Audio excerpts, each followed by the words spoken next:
Mohon sedikit penjelasan Ustaz tentang hadis keutamaan negeri Yaman, Ustaz. Kemudian Program apa? keutamaan penduduk Yaman, ada hadisnya. Kemudian kan kalau kita lihat sekarang di Yaman itu ada Syiah, ada juga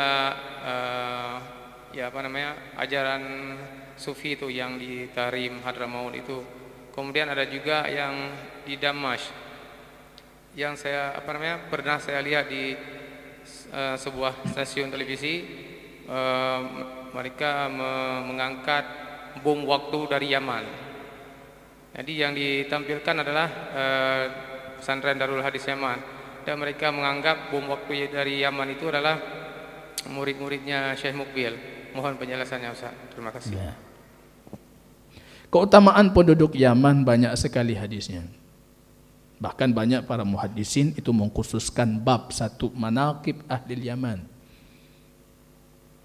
Al-iman Yaman wal hikmah yamaniyah. Iman itu di Yaman. Wal fiqhu yamani. Fikih itu di Yaman. Hikmah itu yamaniyah. Maka para ulama penuntut ilmu dari mutaqaddimin itu selalu menukilkan ungkapan para ulama terdahulu. La budda bil Yaman wa in tala safar. Harus ke Yaman walaupun perjalanannya jauh. Ja'bud dum hajud, Yaman harus jalan. Itu. Saya penuntut ilmu, saya sarankan demikian.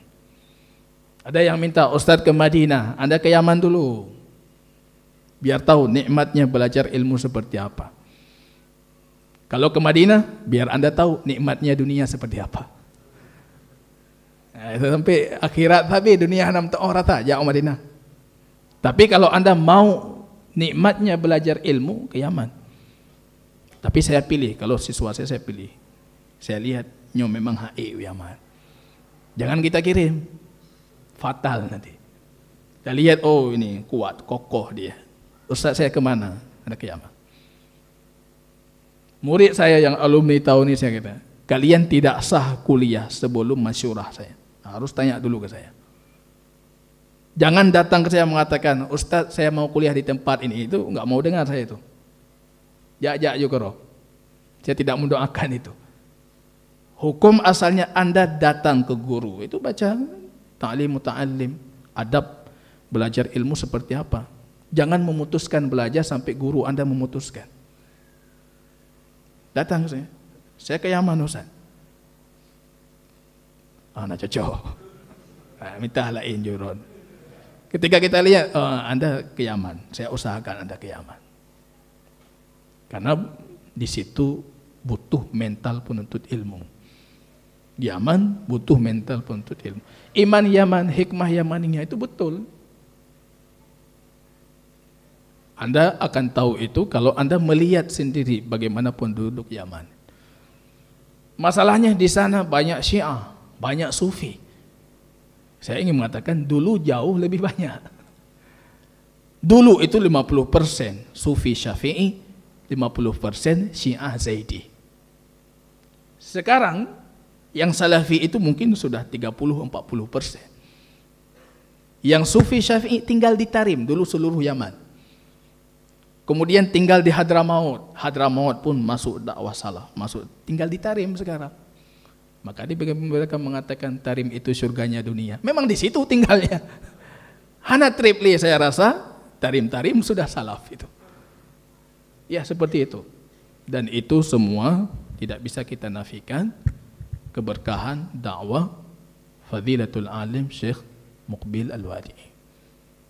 Lahir banyak Darul Hadis pula, Darul Hadis yang banyak sekali di Yaman itu.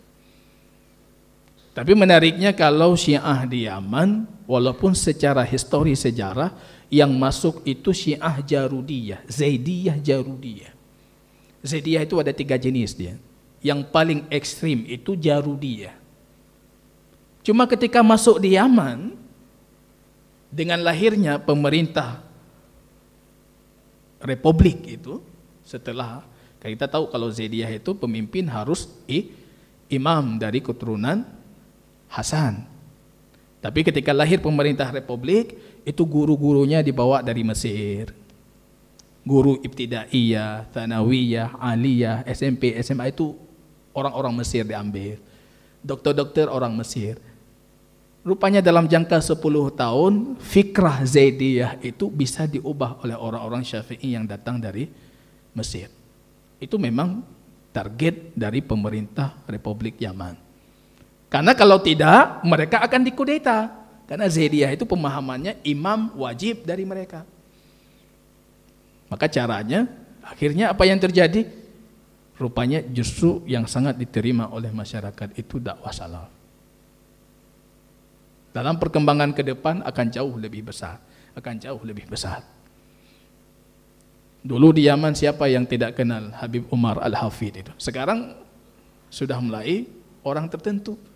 Yang lucunya orang Indonesia lebih kenal beliau dibandingkan orang Yaman. Karena memang banyak penuntut ilmu di sana.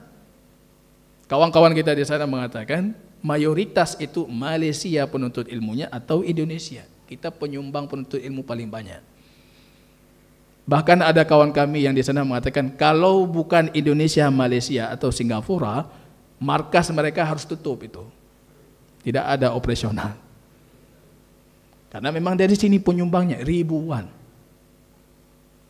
Saya ketika menuntut ilmu di Yaman itu berpikir dalam kondisi khawatir, nyonyi wo waceh kemah mekarat. Rupanya mereka sudah pulang teh hana mekarat loh. Entah ke di mana mereka, ya. Yang saya khawatir dulu itu ribuan membawa akidah dari sana, membawa ilmu dari sana itu bisa mengganggu kesunahan masyarakat kita. Tapi insya Allah khairan. Rasul pernah melihat ke Yaman mengatakan hadal madad, Yaman itu bantuan Allah untuk kita. Membelakangi Syam, di belakang kita itu rampasan.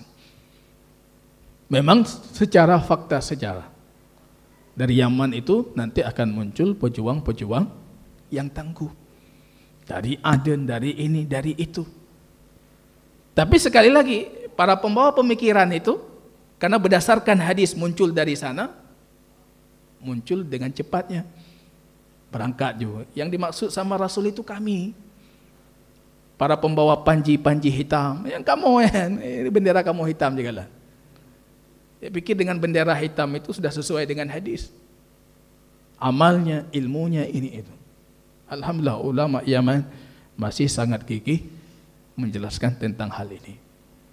Termasuk yang paling sangat vokal dalam pembahasan ini itu Syekh Abdul Hasan Al-Maribi. Beliau seolah-olah takhasusnya di situ. Kenapa demikian? Karena memang beliau berada di tengah-tengah itu. Yang pemikiran itu merasuk banyak dari masyarakat di sekitarnya. Di Ma'rib. Maka beliau seolah-olah takhasusnya di situ. Pernah kita usulkan dulu kepada pemerintah Indonesia, KBRI di Yaman. Akhirnya pernah dilakukan.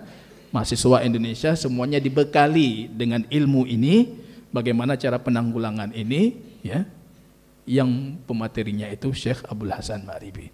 Jadi pemerintah kita di sana sangat suka waktu itu dan mereka meminta Syekh untuk datang ke Indonesia. Cuma Syekh punya bermasalah dengan safar dalam durasi yang lama.